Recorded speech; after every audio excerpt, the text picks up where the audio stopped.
After the end of World War II, the world was split into two, East and West. This marked the beginning of the era called the Cold War.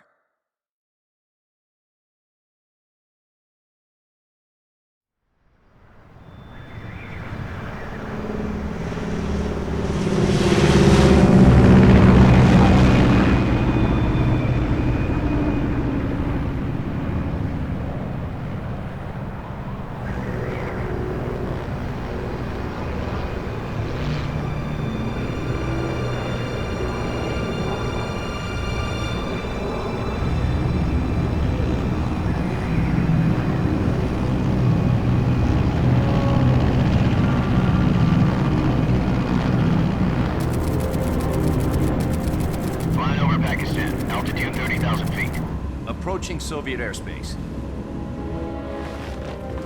20 minutes to drop off. Commencing internal depressurization. Equipment check. Arm main parachute. All right. You ready to go? Drop zone still showing a high pressure mass. Cav okay. Good. We've got high visibility.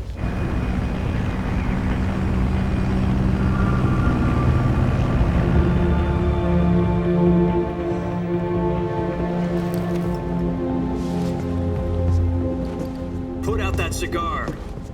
Connecting oxygen hose to interior connector. Put on your mask.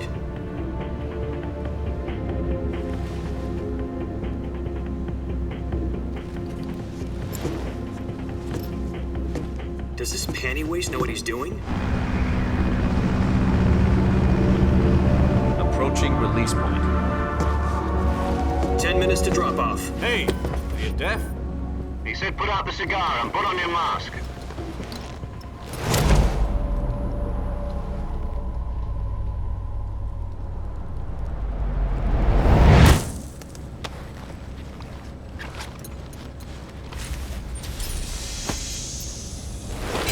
Depressurization complete.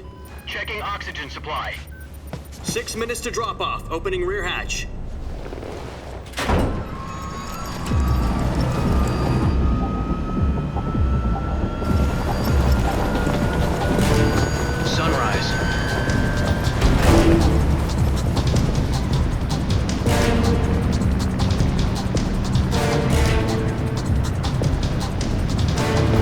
Temperature minus 46 degrees Celsius. 2 minutes to drop off. Stand up. You'll be falling at 130 miles per hour. Try not to get frostbite from the wind chill. 1 minute to drop off. Move to the rear. Activate the oil bottle. This is one for the history books. The world's first halo jump. 10 seconds to drop off. Stand by. Status okay, all green. Prepare for drop-off. Countdown. 5, 4, 3, 2, 1. Spread your wings And fly. God be with you.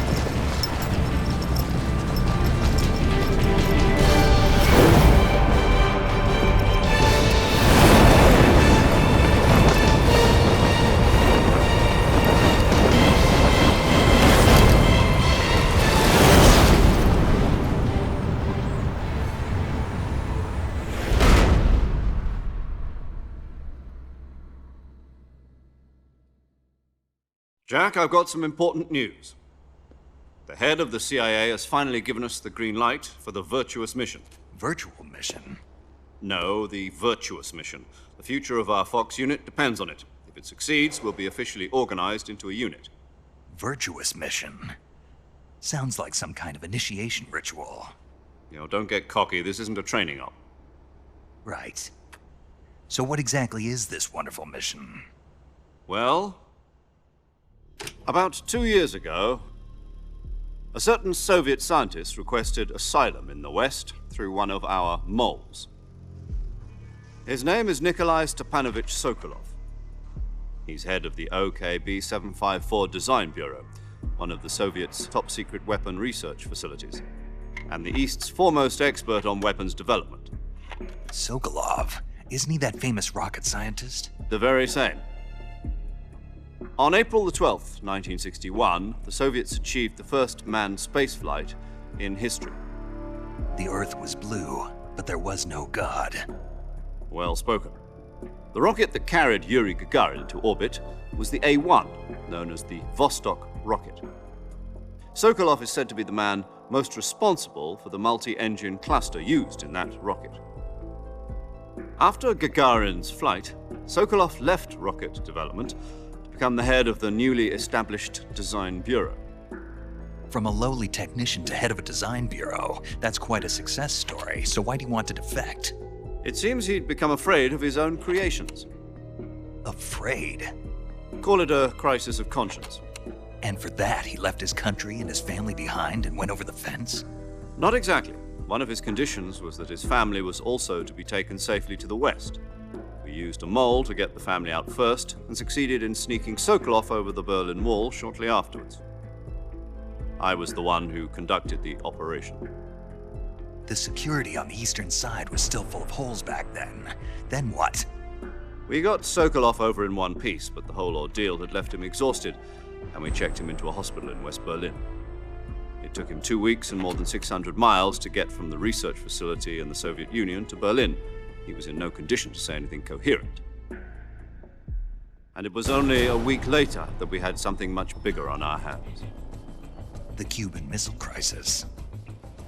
October the 16th, 1962, President Kennedy received word that the Soviets were in the process of deploying intermediate-range ballistic missiles in Cuba. The President demanded that the Soviets dismantle and remove the missiles. At the same time, he announced a naval blockade to prevent further missile shipments from reaching Cuba. But the Soviets didn't back down, instead placing their armed forces on secondary alert. Soviet transport ships carrying missiles continued on course towards Cuba. US and Soviet forces went on alert for an all-out nuclear war.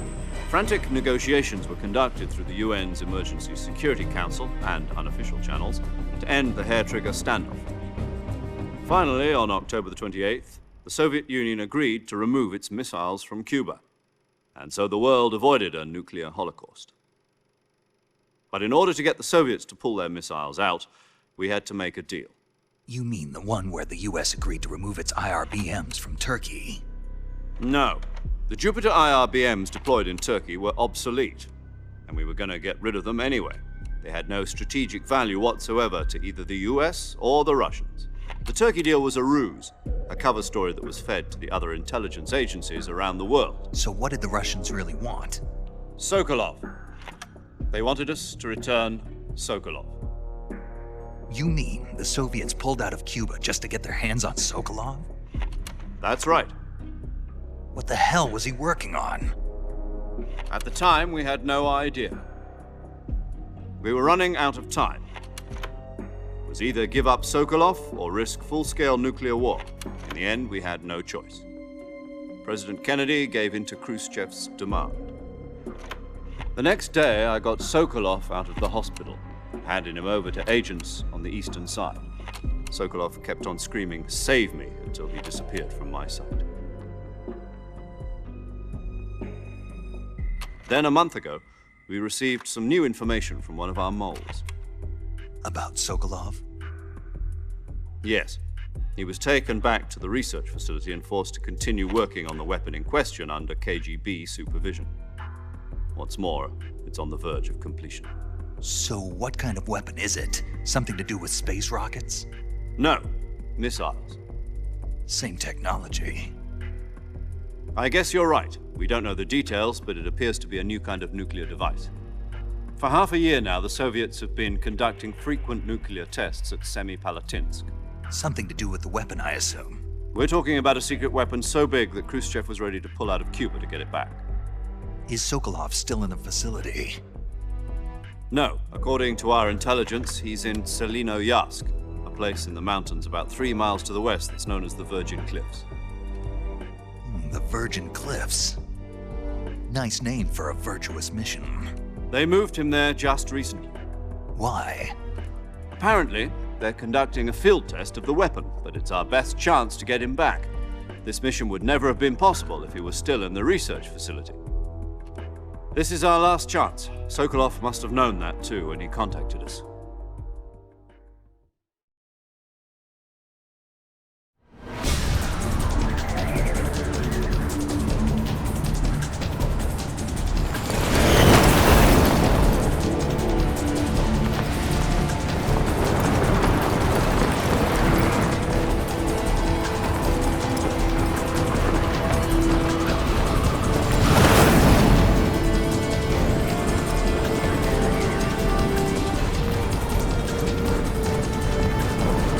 Listen up, Jack.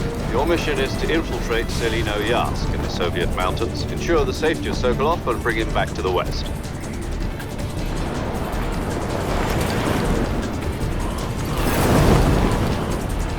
If we don't get Sokolov back before that weapon is complete, we'll be facing a major crisis. The clock is ticking.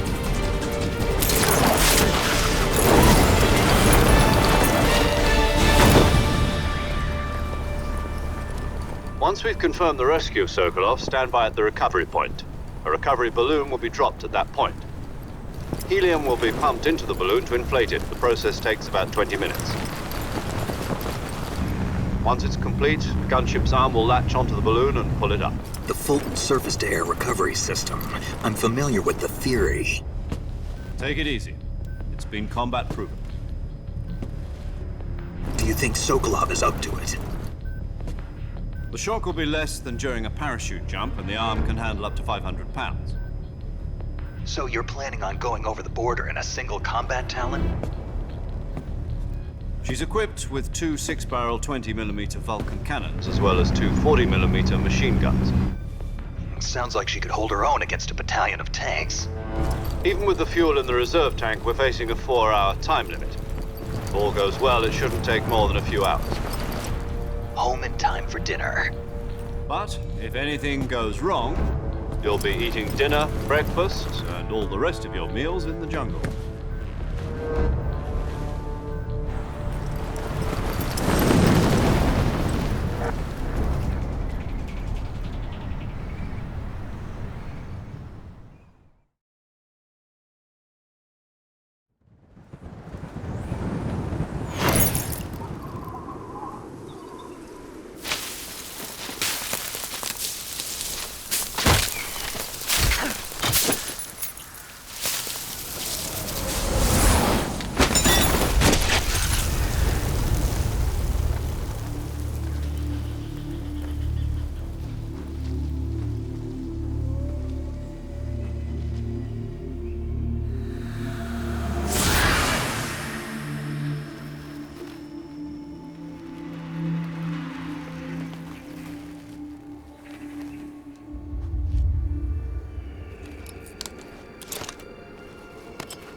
Do you copy?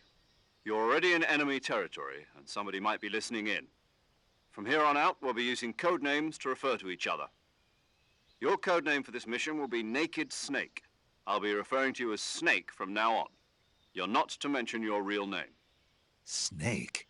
What, you don't like snakes? What do you mean? Well, you've eaten one before, haven't you? In survival training. I'm glad to hear that. I don't know if I'd ever order one in a restaurant, but... Be careful, you might not have a choice. What about you, Major? What should I call you? Let's see. I'll be Tom. Call me Major Tom. This will be a sneaking mission. You must not be seen by the enemy. You must leave no trace of your presence. Is that clear? This kind of infiltration is the Fox unit's speciality. In other words, weapons and equipment are procured on site. That goes for food as well. You're completely naked, just as your name implies. Great. Now I see why you asked me if I like snakes. I suppose calling me Snake was your idea of a joke, too. No. There's a good reason for that. I'll tell you later when the time is right. Gotcha. Getting back to the subject, how exactly am I supposed to feed myself? You've been issued a knife and a tranquilizer gun. Use them to hunt for food. You'll also find some medical supplies in your backpack. Yeah, about the backpack. I lost it in a tree on the way down. I see. Well, you'd better go back and get it then. You know where it is? No problem. I can see it from here. It's stuck on a branch. To climb a tree, stand in front of a tree that's covered in ivy and press the action button. I'll be monitoring your progress over the radio. We can't risk violating Soviet airspace, but I'll be in the gunship. My frequency is 140.85. I'll give you a call if I need to talk to you. If you need to talk to me, use the send function. Okay, Snake, go get your backpack.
I see you've retrieved your backpack, Snake.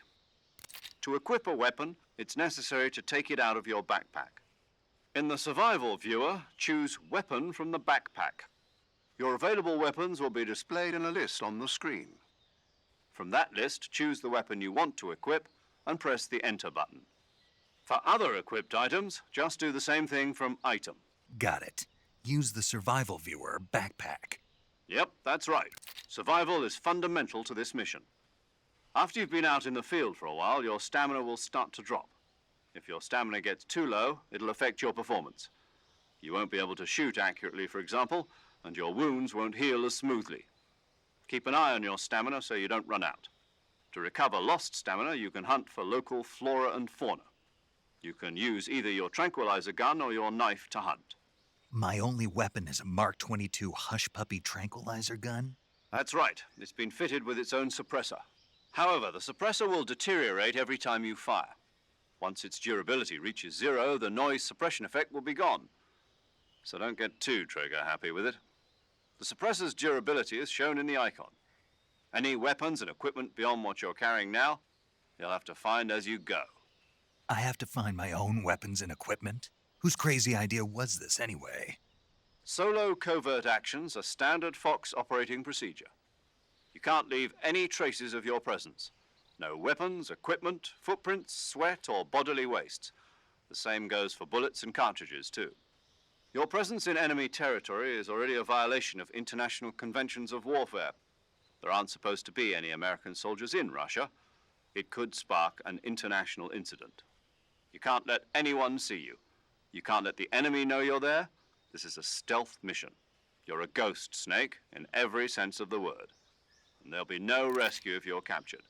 The military and U.S. government will deny any involvement in the affair. Then I'll just have to take care of myself, huh? I'm afraid so. You've been given a fake death pill for that purpose. SIS guidelines stipulate that soldiers on covert ops like this one be issued a potassium cyanide capsule. Tape it to your body so you can take it when you need to. How generous of you. Use it if you're taken prisoner by the enemy. It'll send you into a state of false death for a short time. Fooling them into thinking that I'm really dead. So how do I come back to life? Just take the revival pill. You mean that thing they put in my tooth before the mission? That's the one. But be careful. If you remain in a state of false death for too long, nothing will be able to bring you back. Remember that. I'll keep it in mind. You said this was a solo mission, right? Right. I guess that means I can't count on any reinforcements. Correct. The mission rests entirely in your hands. A real one-man army. Relax. There's a support team ready to back you up over the radio. Who? I'll introduce them to you. This time, Survival is of utmost importance. The first member of the support team will be in charge of monitoring your physical condition, acting as a medic, so to speak, as well as recording your mission data. She's a member of Fox as well, and she's here on the gunship with me. She? Hello, Snake. I'm paramedic. Nice to meet you. Paramedic. As in a medic who comes in by parachute. Aren't you going to tell me your real name? Are you going to tell me yours, Mr. Snake? My name, huh? It's John Doe. And they call you Jack for short. You're a regular Captain Nemo. A name means nothing on the battlefield. After a week, no one has a name. What's your name? Jane Doe. Very funny. I wasn't joking, but I'll tell you my name only if you manage to make it back alive. My frequency is 145.73. She's also in charge of recording your mission data. Whenever you want to save, send a message over the reserved save frequency, 140.96. So saving lets me record my mission data. That's right. It also records the state of your health. Good to know. There's one more person I want to introduce you to, Snake. Huh? Speaking of snakes, you remember the boss, don't you? A legendary soldier and your mentor. Actually, it was the boss that got the DCI's authorization in the first place. She's going to be serving as Fox's mission advisor. The boss is? She also helped me plan this mission. She and I were at SAS together. Jack, is that you? How many years has it been? Boss? That's right. It's me. Oh. Talk to me. Let me hear your voice. It's been 5 years, 72 days, and 18 hours. You've lost weight. You can tell just by the sound of my voice. Of course I can. I know all about you. Really? Well, I don't know anything about you. What's that supposed to mean? Why'd you disappear on me all of a sudden? I was on a top secret mission. You didn't need me anymore. But there were still so many things I wanted you to teach me. No, I taught you everything you needed to know about fighting techniques. I taught you all I could. The rest you needed to learn on your own. Techniques, sure. But what about how to think like a soldier? How to think like a soldier? I can't teach you that. A soldier needs to be strong in spirit, body, and technique. And the only thing you can learn from someone else is technique. In fact, technique doesn't even matter. What's most important is spirit. Spirit and body are like two sides of a single coin. They're the same thing. I can't teach you how to think. You'll just have to figure it out for yourself.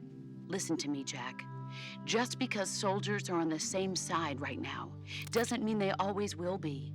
Having personal feelings about your comrades is one of the worst sins you can commit. Politics determine who you face on the battlefield. And politics are a living thing. They change along with the times. Yesterday's good might be tomorrow's evil. Is that why you abandoned me? No, it had nothing to do with you. I already told you, Jack. I was on a top secret mission. A soldier has to follow whatever orders he's given. It's not his place to question why. But you're looking for a reason to fight. You're a natural-born fighter, but you're not quite a soldier. A soldier is a political tool, nothing more. That's doubly true if he's a career soldier. Right and wrong have no place in his mission. He has no enemies and no friends. Only the mission. You follow the orders you're given. That's what being a soldier is. I do whatever I have to get the job done. I don't think about politics. That's not the same thing. Sooner or later, your conscience is going to bother you.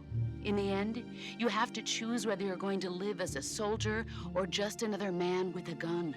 There's a saying in the Orient, loyalty to the end. Do you know what it means? Being patriotic. It means devoting yourself to your country. I follow the president and the top brass. I'm ready to die for them if necessary. The president and the top brass won't be there forever. Once their terms are up, others will take their place. I follow the will of the leader, no matter who's in charge. People aren't the ones who dictate the missions. Then who does? The times. People's values change over time, and so do the leaders of a country. So there's no such thing as an enemy in absolute terms. The enemies we fight are only enemies in relative terms, constantly changing with the times. As long as we have loyalty to the end, there's no point in believing in anything, even in those we love. And that's the way a soldier's supposed to think? The only thing we can believe in with absolute certainty is the mission, Jack. All right, but do me a favor. What is it? Call me Snake. Snake. Oh, right. Your code name is Snake. It suits you well. That's right. The legendary unit that the boss put together during World War II was a snake. The Cobra unit, a group of heroes that brought the war to an end and saved the world. As long as you've got a legendary hero backing you up, you'll be fine. Isn't that right, Snake?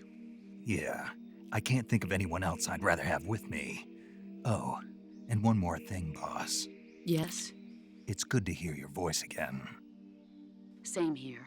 After all, who knows if either of us will make it out alive? Snake, you are always best at urban warfare and infiltrating buildings. But this is the jungle. Survival is going to be key. Those CQC techniques I taught you are sure to come in handy. CQC? Close quarters combat, huh? I've been in the Green Berets for the past few years. I'm probably pretty rusty. Not to worry. I'll be here to help you remember. After all, this is your first actual survival mission. I'll be supporting you over the radio. Where are you, boss? Next to the Major? The boss is communicating with us by radio from aboard a Permit-class submarine in the Arctic Ocean. My frequency is 141.80. Call me if you need my advice on battle techniques. Gotcha. Your mission is to retrieve Dr. Sokolov. Dr. Sokolov is being held in an abandoned factory located to the north of your current position. Avoid heavy combat and don't let anyone see you. Don't forget that this is a stealth mission. Snake, try to remember some of the basics of CQC.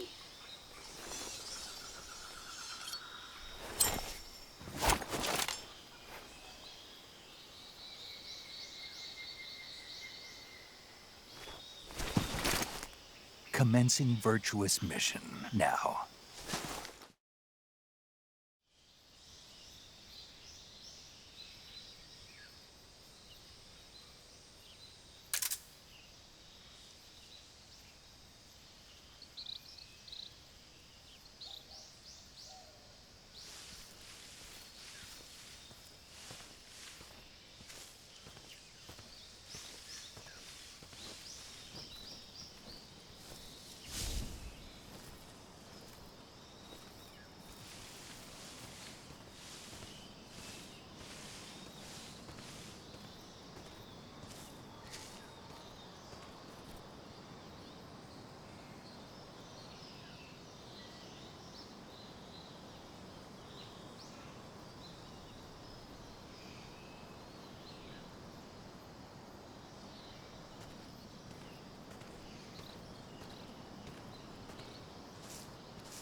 Major, I've spotted 2 enemy soldiers. They're probably KGB troops sent to guard Sokolov. AK-47s and grenades.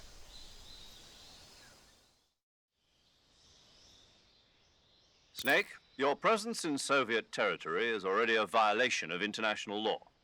We can't let the Kremlin find out that the CIA and the American government are involved. Contact with the enemy is strictly prohibited. Don't engage them in battle either. This is a stealth mission. Got that? The Major is right. The point of this mission is to sneak through the jungle without being seen. The success of the mission depends on how well you use your camouflage. Change your camouflage by selecting Camouflage from the Survival Viewer. The Uniform option lets you pick your uniform, while the Face option lets you change your face paint. Choosing camouflage that blends in with your surroundings will help you conceal yourself more effectively. Also, don't forget that anything that moves will stand out in the jungle. If you just stand up and run around like an idiot, you're bound to be spotted. But if you crawl instead, you should be able to sneak by without being noticed. You can see how effective your camouflage is by looking at the Camo Index. The Camo Index shows how well your current camouflage blends in with the surrounding area. The higher the value, the harder you are to spot, and vice versa. The key is to make yourself one with nature. Keep that in mind as you go along, okay?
Speak. We won't hand over Sokolov.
think I saw something.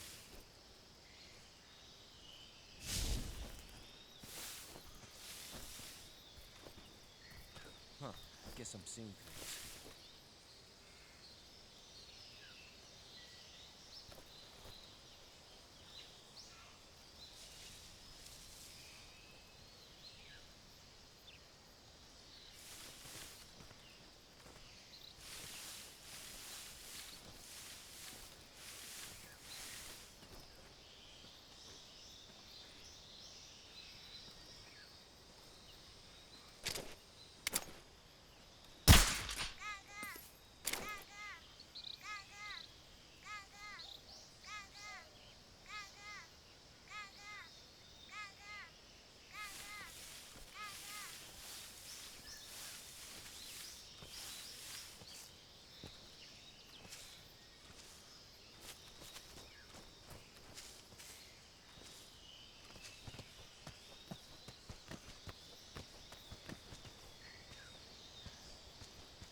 What was that?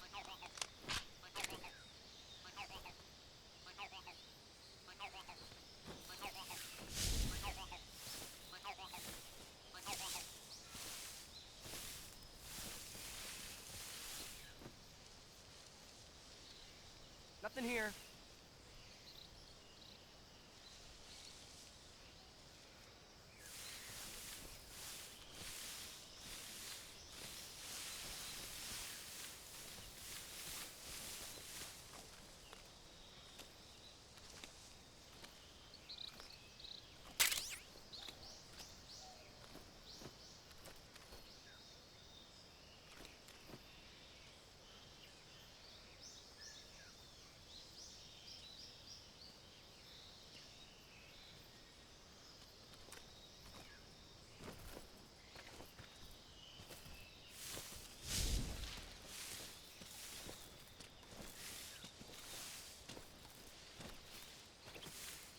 Something there.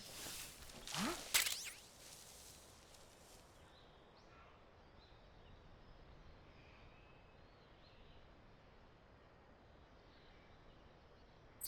What was that?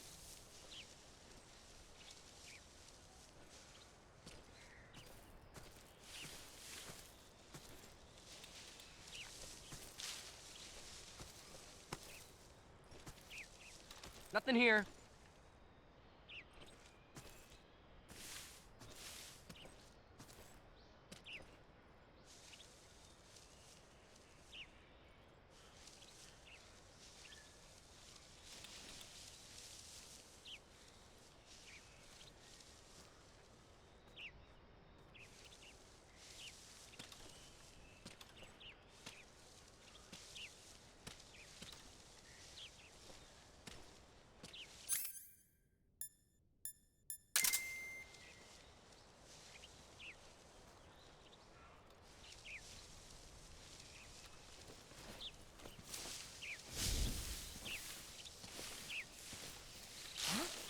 What was that?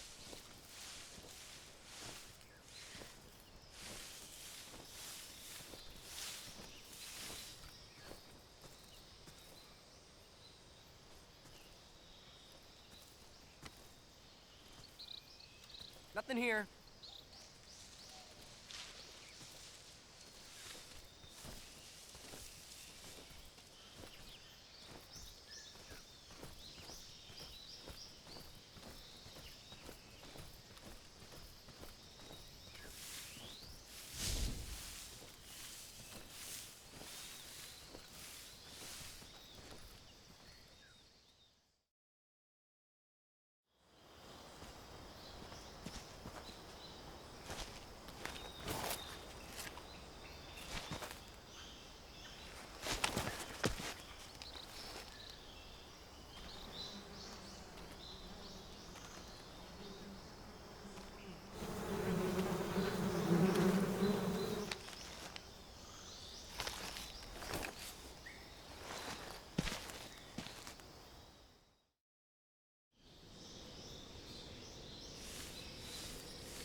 Sokolov should be at the abandoned factory to the north, so head in that direction.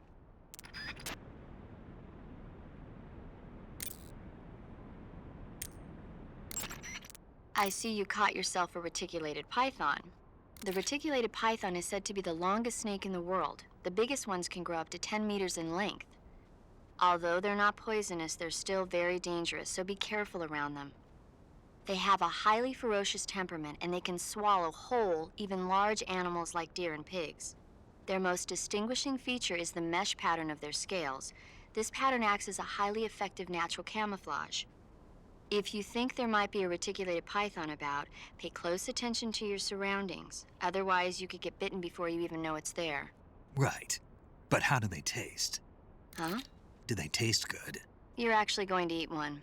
Why else would I be asking? Cannibal. What was that? Nothing. Let's see what the guide says. Ah, you're in luck. It says they taste pretty good. Good. I can hardly wait. Ugh.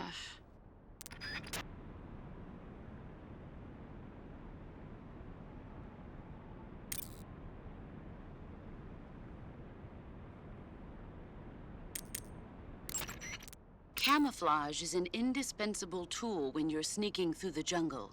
To use camouflage, first press the Survival Viewer button to go to the Survival Viewer. Then select Camouflage and press the Enter button. Select Uniform to select Battle Fatigues, and Face to select Face Paint. Choose battle fatigues that match the surrounding environment. The most effective camouflage is attained by selecting fatigues that blend in with the environment. Camouflage patterns that stand out in your surroundings will attract attention.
Major, I've reached the abandoned factory where Sokolov is supposedly being held.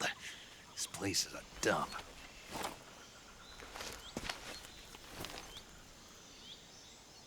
I can't see Sokolov from here.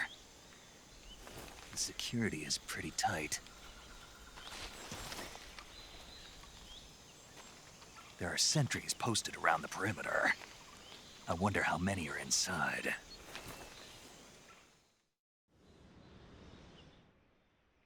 Your objective, Sokolov, is inside the factory. They should be holding him in a room in the northeast section. Northeast section. Got it. Be careful. Your mission is to bring Sokolov back alive. He must not be exposed to any kind of danger. Do not approach Sokolov while in the alert phase. Right. Oh, and one more thing, Snake. You mean there's more? No, it's just that when you get to Sokolov, I want you to tell him something from me. And that is? Sorry for being so late. Is that all? Yes. Understood. Beginning my approach to the target.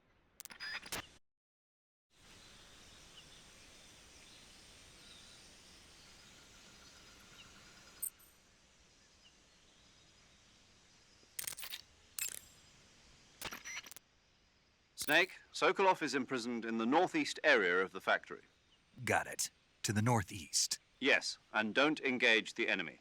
The object of this mission is to bring Sokolov back safely and nothing more. Contact Sokolov without being spotted by the enemy and bring him out discreetly. If you must dispose of an enemy, do it with the tranquilizer gun.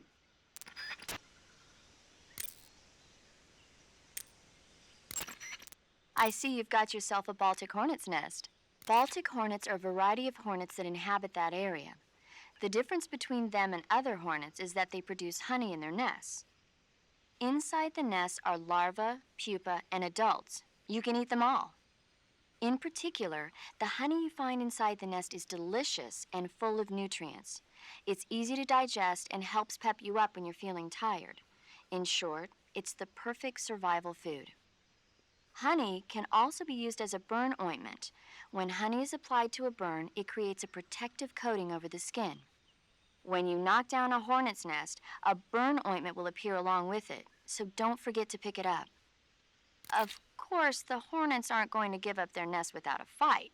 If you knock a nest down, a large swarm of hornets will come flying out, so be careful.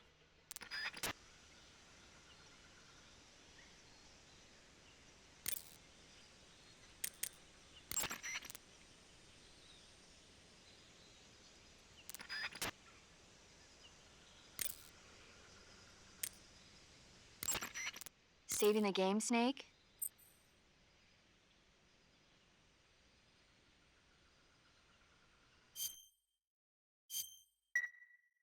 Hey, Snake, you ever heard of Godzilla, King of Monsters?